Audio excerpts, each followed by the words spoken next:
Happy Easter, everyone. It's today that I pick that I'm going to release a series of videos that have been, it's roughly about a little after 5:30 in the morning. I woke up early because I tried to blot out yesterday, and I knew that wasn't going to happen. And I knew at some point it was going to kick me in the butt. And if it kicks me in the butt Easter, that's awesome.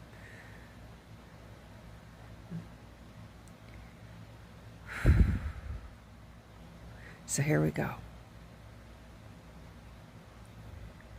I'm going to be talking about addiction.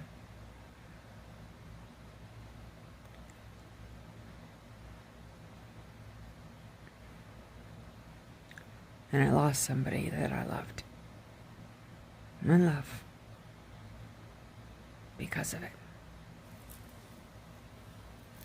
I've never spoke about it. Not in a way that I'm going to be speaking about it now. And it's really a coincidence, actually, that Demi Lovato has come out and has done her documentary called Dancing with the Devil.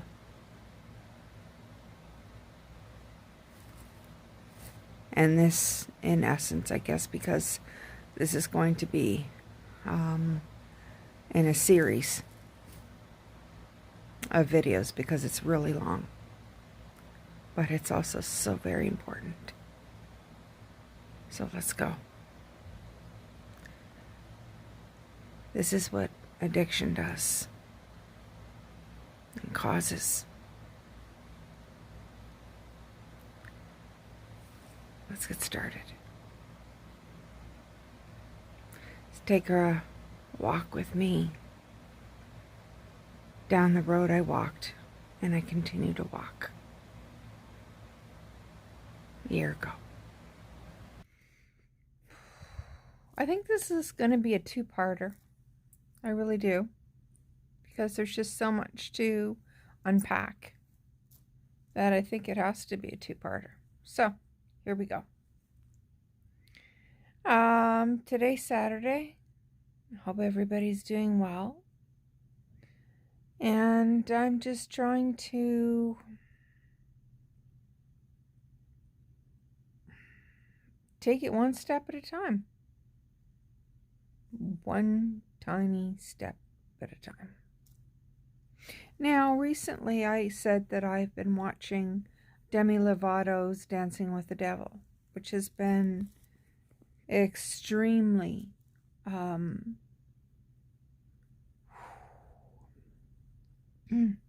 triggering in light of the events that are coming up, in light of the events that I went through, and I'll place some things about grief. I'll post some things about that, because it's okay not to be okay. And there's no limit on grief. And it's hard when I'm looking at what I'm doing right now. I'm rubbing the Bible and the Book of Psalms together. I'm rubbing them together. There's no limit. There's no time limit on grief. There's none. How you get through it, how you deal with it, it's subjective and it's personal to you. Period. And when, like for me, I didn't get a chance to say goodbye because it was sudden and unexpected. Completely, totally unexpected. So, number one, I don't deal well with surprises. That I know about myself. unless they're good surprise. Like really, it has to be a super good surprise. Because I'm really not. I don't sneak up on me. I don't like the sneaky stuff. And most times in my life, the surprises that I've gotten have been bad. They have been, surprise, you got cancer. Surprise, you got cancer again. Surprise, you got incurable diseases. Surprise, you've got nodules and lesions on your now spleen and your liver, and you have issues with your kidneys, and your heart's doing things, and now your blood's doing stuff. I can do, and you have tumors all over your lower spine and spinal cord that we can't operate on because that would kill you.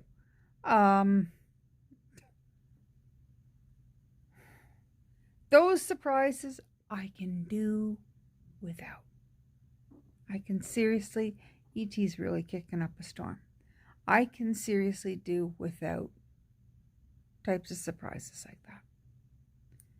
So this was the surprise of the surprises for me. And number one, I have to try and deal with that. And my mind, because I have PTSD, I get triggers. And it doesn't compartmentalize in my brain because I have PTSD.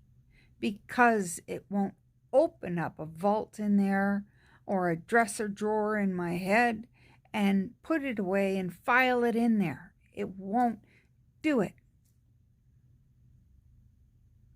So when people say or do things that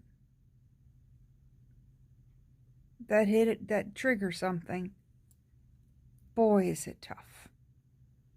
I can honestly say that. And it just brings up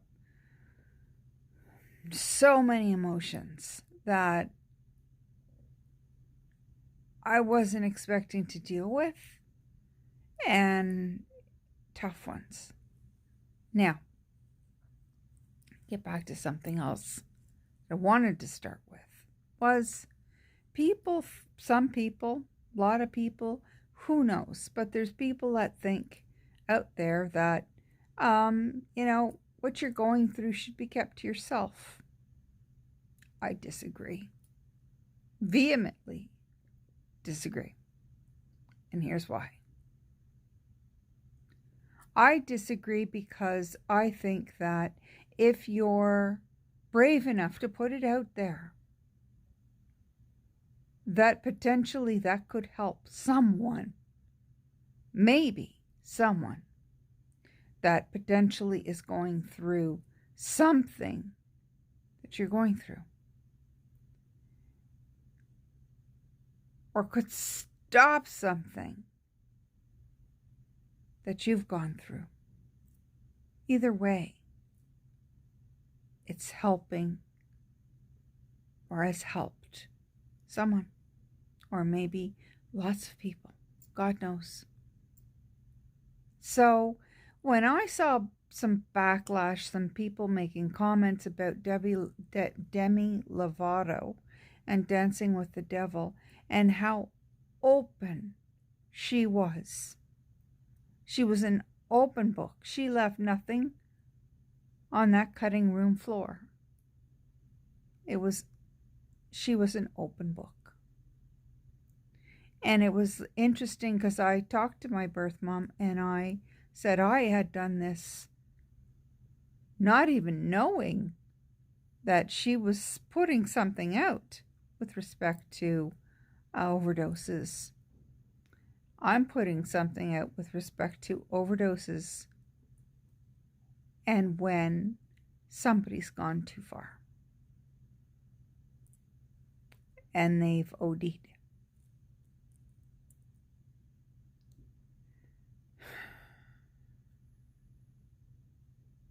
And that is where I am. Today, 38 years ago, my best friend was murdered in front of me, in front of her boyfriend, in front of my boyfriend at the time, in his mother's home. His mother was a doctor, the head of radiology. Very, very smart woman. And she was murdered by her boyfriend's brother.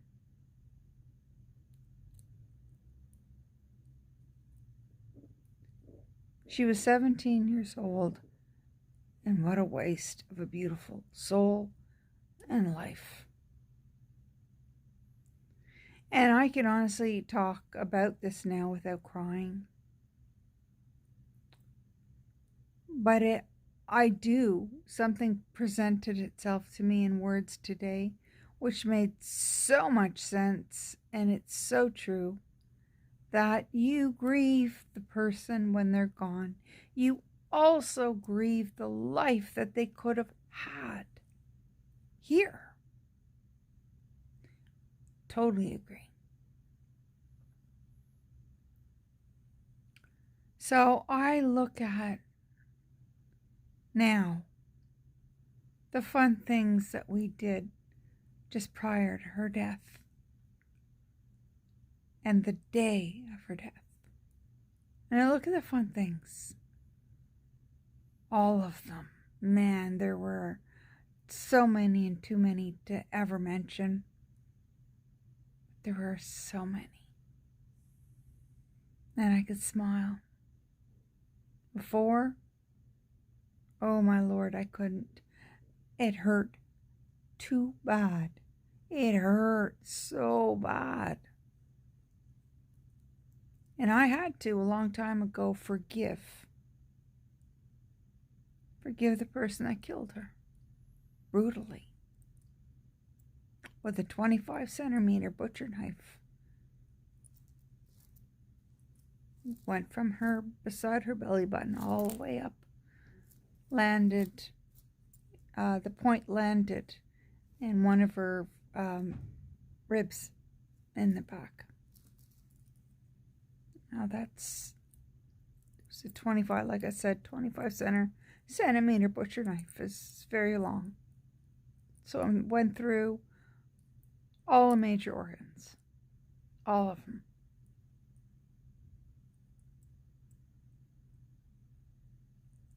She didn't have a chance, basically. They tried. Back then, the trauma teams and everything weren't as they are today. And she passed away.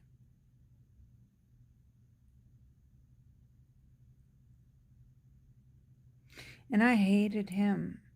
I hated him for so many years. I hated him.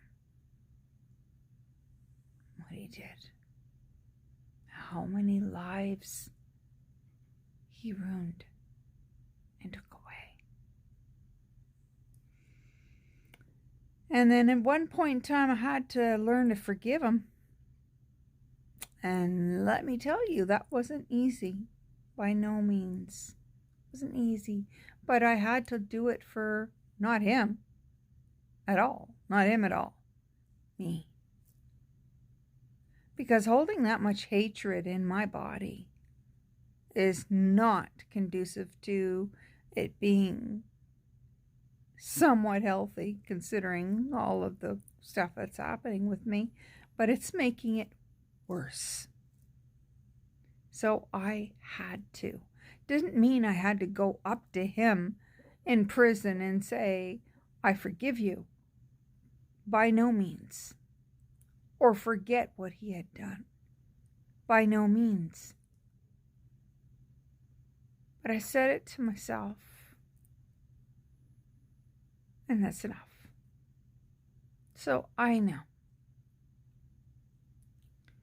And since then, I move forward and move forward and move the ball forward every year.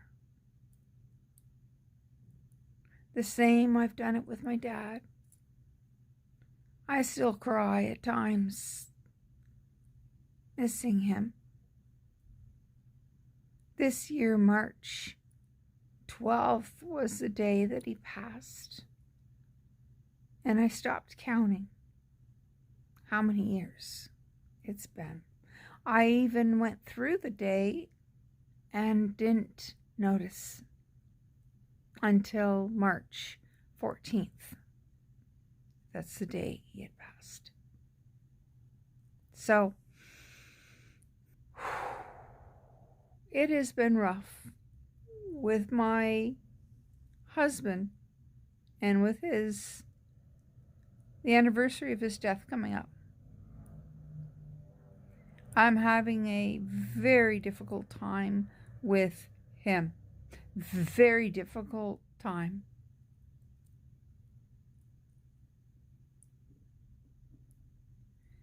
I didn't get to say goodbye. I just feel so many different ways. I feel angry. I feel cheated. I feel so many different ways. I feel angry that he was left to die. I feel so many different ways that I can't even begin to comprehend them, and I can't even begin to even deal with any of it. I can't. When I stuff things, I stuff,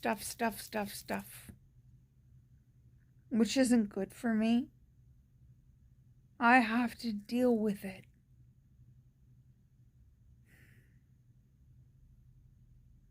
But not today. And that's okay. Because within my heart, I'm not ready.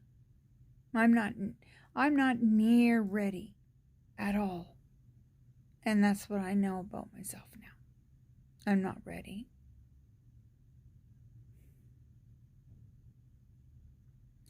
I guess it was a juxtaposition that was so great in my mind that it just, it went from, I'm doing really, really well, you'd be proud of me, I can't wait to see you, I love you, to, he's dead.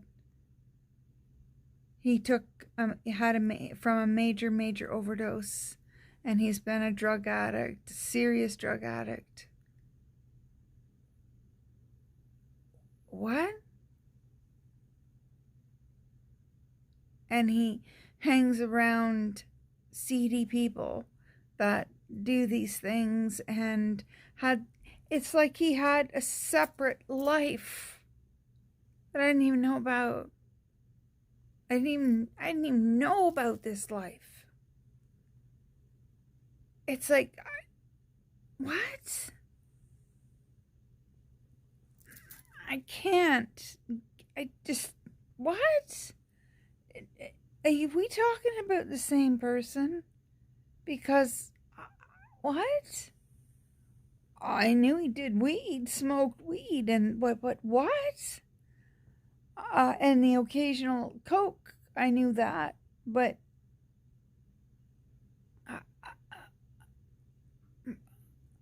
I'm just absolutely dumbfounded. I'm dumbfounded, and I'm angry, and I'm hurt, and I'm so many things because I feel lied to, and I feel sad because I can't tell him anything anymore. I just, there's nothing I can do. I can't do anything anymore. I can't fix anything. And I think to myself, could I have fixed him? Maybe not fix him, but could I have helped? Could I have helped in whatever way? And then my other brain says that, be logical. you know, addicts, if they're going to do it, they're going to do it. And anyways, and the reconciling. Number one, the confusion. The confusion in my mind is massive. And making sense out of, I don't understand. And why? And when? And I have so many questions, and a lot of stuff start to make sense, but I didn't say goodbye. I didn't get a chance.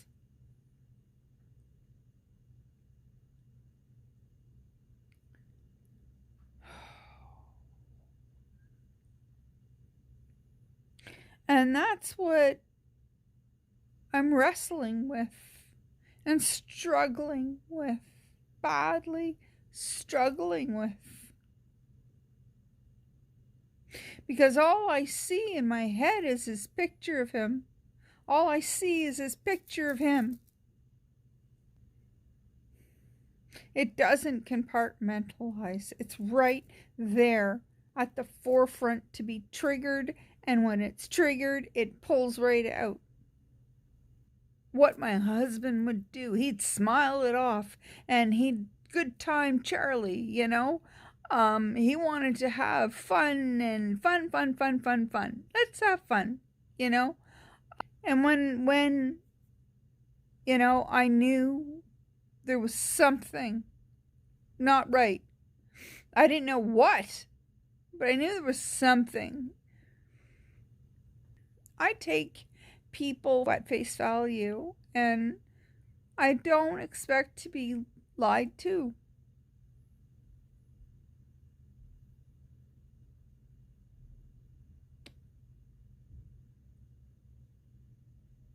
I got a needle stick from one of his needles. I was cleaning out his things. A lot to clean out. Lot. Which made me sick. Because I was so hot. I had to go through everything. Every single thing that he had, I had to go through. And that was rough. And I put my hand in a bag because there was a kid's book and that over top of it, and a big duffel bag, and I didn't even faze me. Or we had known there were pills there were other things like that there, we knew that. And the person who he was living with, he had done his best to clear that out before he got there. Unfortunately, I went to stick my hand in, and I went to move things, and I got stuck. This hand, this right there.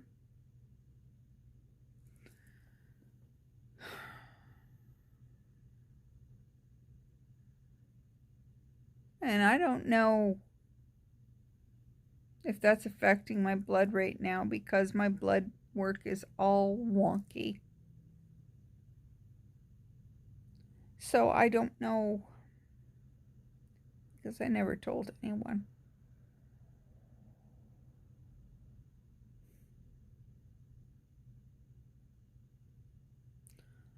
And the person that was there came down the stairs and saw all the blood coming from my hand, because I was trying to milk it to get it out and run it under and put disinfectant and everything. And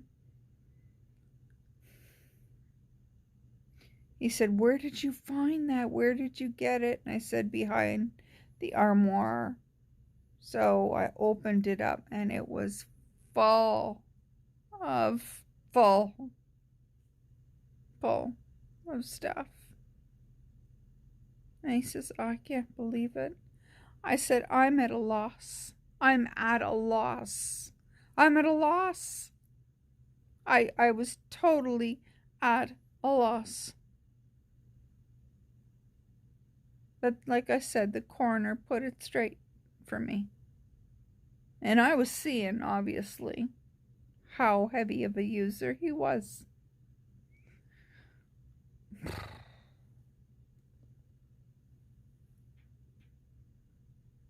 I had no idea.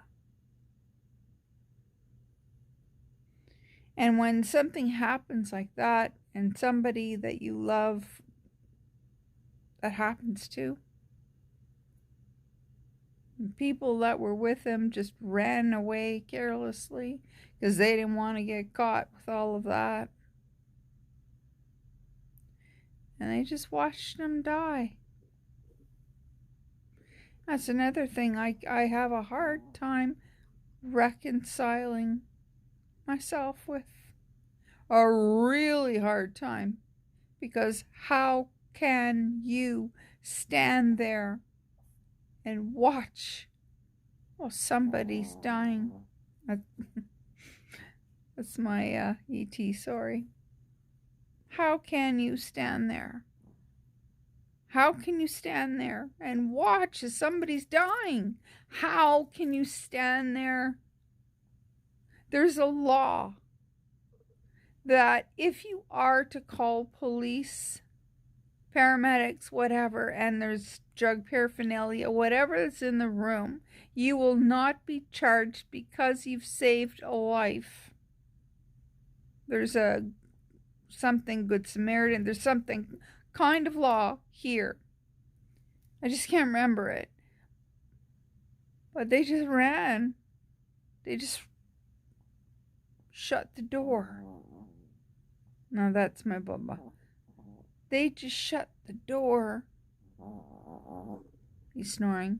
And left him. They just shut the door and left him. So that when the maid came around to do the cleaning and she knocked on the door and there was no answer, she figured that they had gone. And this was only less than a half an hour before he talked to her, the maid. Less than a half an hour. About 15 minutes before he was alive.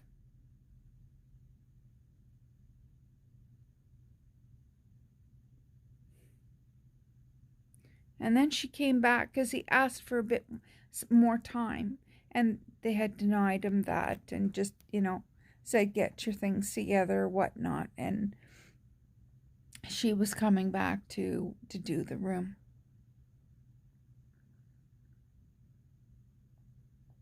It was about 15 minutes lapse.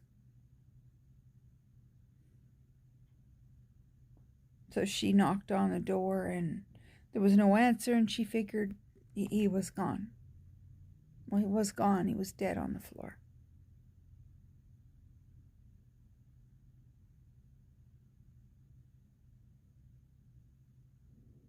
They took his things. They stole all his things. They even stole his pants. Literally, they stole his pants. Because his chain thing he always hooked up around his pants. And they took that too. They took all of it. So not only did they leave him for dead, they stole what he had and left him with, I think it was $4.25 or $5.25. And that's what he died with. That was all the money in the world that he had left. It was that.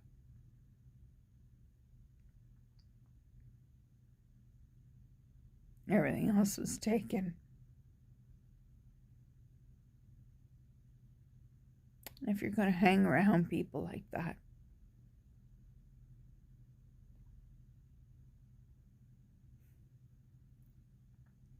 So again, is Demi Lovato telling too much of her life?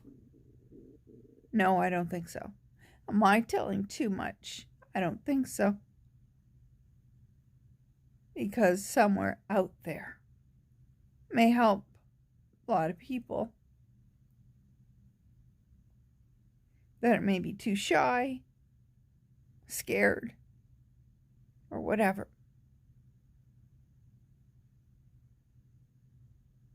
There's a shining spotlight.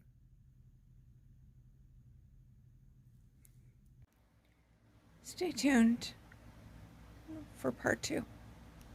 So please, this is so important to hear.